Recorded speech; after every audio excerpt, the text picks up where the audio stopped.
she made $500,000 because she said the N-word. Who cares? I want to live in a country where people are allowed to say what they want unashamedly, and you will well, go not on then, have say it. Say the N-word, go on. No. No. I don't want you to invite this woman to say a racially harmful term in front of me. So if she says it, I'm the victim of it. It all started when Shiloh Hendricks, a white woman, was caught on video calling a 5-year-old black child the N-word. Instead of apologizing, she doubled down. Treatment when it comes to getting a job, when it comes to getting into colleges. White people, on the other hand, have been getting attacked. Then came Lily Gaddis, a social media commentator who defended Shiloh. And when Piers asked the question everyone was thinking, she didn't hesitate. Against essentially this anti-white hatred that's been systemically, ingrained in U.S. society is with white unity. We don't see white unity on our side. Hang on. Okay, but hang on. Sorry, just to be clear, this has got nothing to do with anything you've just said. This is a disgusting, racist woman who repeatedly spews the N-word, first at a young child, and then at the person taking the video of her, does it with complete impunity, does it numerous times. We are talking about a bona fide, unquestionable racist. Piers wasn't letting this slide. He called it exactly what it was, despicable. But Lily wasn't done. She argued that white people are under attack and that saying the N-word is just a form of free speech. It's not about her. It's about white people finally coming together and supporting another white person. And it doesn't matter. Why would you want to support a white racist? Because I want to support free speech, and you cannot have free speech in a country. No, that's fine. You can support free speech, but you also have to be accountable for what you say. Would you use the N-word out of interest? Yes. You would?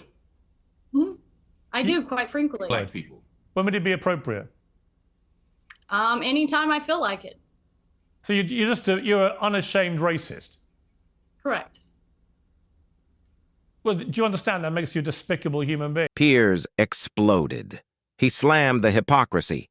You defend free speech but delete comments on your own fundraising pages? You say you protect children, but you let a woman who racially abused a child become a millionaire on your platform? These views. You see no problem with a woman shrieking the N-word repeatedly because you yourself are a despicable racist. And you've just proudly admitted that with a smug grin on your face, which is pretty horrifying, actually, for most people to have to watch.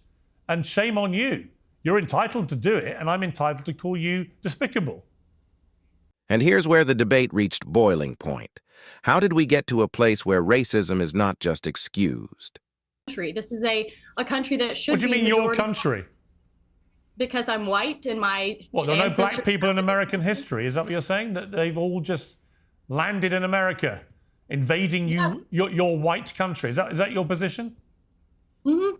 Well, I mean, they were brought here technically. My God, do you understand how dumb you sound? This is stupid. This is stupid and racist, and at some point we have to ask ourselves, do we want to reward this kind of disgusting behavior by You can't defend that, surely. Everybody is racist to some degree. The reality is it depends on, a lot of people want to be politically correct. A lot of people want to sit there and say, I'm not racist at all. We all have biases. We all have stereotypes. We all make jokes. We all are racist to some degree. Now, how racist you are is a whole other situation, but everyone is racist. That's number one. Next thing I want to say, see, I think this Shiloh Hendricks and Metcalf situation is a microcosm of a much bigger problem. And that bigger problem is what I call systemic organization. And what I mean by this is for decades, we've had black people literally running around with black supremacy, committing crimes, not getting accountability for their actions, and then they blame the system for it. For example, George Floyd, criminal. Ferguson, criminals. Freddie Gray, criminal. A lot of these people are criminals, and what ends up happening is they challenge the police officer, they get into a physical altercation, things go left, they die, something happens, use of force is utilized, and then they want to cry about the result, when in reality, it's not the police killing black people, it's black people killing black people. And if you want to talk about black on white violence, black people kill white people 2 times as much. And on top of that, most of the shootings in America, a lot of the times, are white people killing, white cops killing other unarmed white men. So this whole systemic racism or police brutality or, oh, it's all so messed up, the reality is this. Black people have been able to get away with a ridiculous amount of privilege in America for a very long time. They're able to be racist with impunity. They're able to call white people crackers without being challenged back. And quite frankly, white America's had enough of it. and the chickens have come. This is destructive to our society. This is destructive to our social fabric, to our culture, to our ability to live with other fellow Americans. It's gross to reward someone for bad behavior. It's one thing to tolerate it, to say that she has the right to do it, but she called an autistic 5-year-old the N-word. Like, I'm sorry, but I feel like we're kind of like missing the point in the actual context. You can say that it's part of this bigger meta story of Black and white America, but it actually is just like a short little clip, and you don't even know the context of it, and it's actually gross. And if we can't, because I agree with it, because we have to fight fire with fire. I mean, at some point, why are nobody does? Why are Jewish people allowed to be tribal? Why are Black people allowed to be tribal? But as soon as white people stand up for themselves, we're labeled a racist. And by the way, you call people racist when you want them to stop talking about things. No, I called you a racist because you admitted you were racist. Hang on. I called, just to be clear, I called you a racist because you openly, proudly admitted you're a racist. So it wasn't a question of exposing you or pointing my finger or trying to get this out of you. You proudly sat there, bold as brass, and said, yeah, I use the N-word all the time against Black people. I'm a racist and I'm proud of it.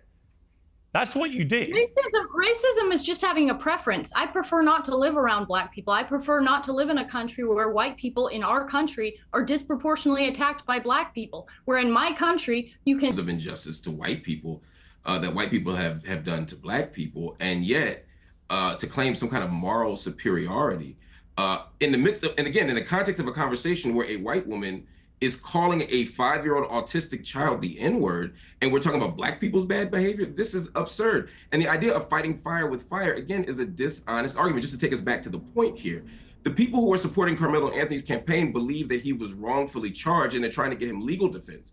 The people who are defending this woman are saying, yes, we know you called the 5-year-old autistic Black child the N-word, and we want more of it. We approve of it. We support it. These are not the same thing. And it's bonkers to me that we couldn't all stand and say, everyone's flipping out over Shiloh Hendricks is saying the N-word. Can I respond to the point you just made, though? No, hold on. Nobody flipped out like this when the United States was getting destroyed in 2020 because of Black protests destroying every liberal city in America. So I don't want to hear it about, she made $100,000 because she said the N-word. Who cares? They destroyed billions of dollars of structure. This isn't just a debate. It's a warning. When hate gets monetized, everyone loses. Like, comment, and share your thoughts. Is this free speech or free hate?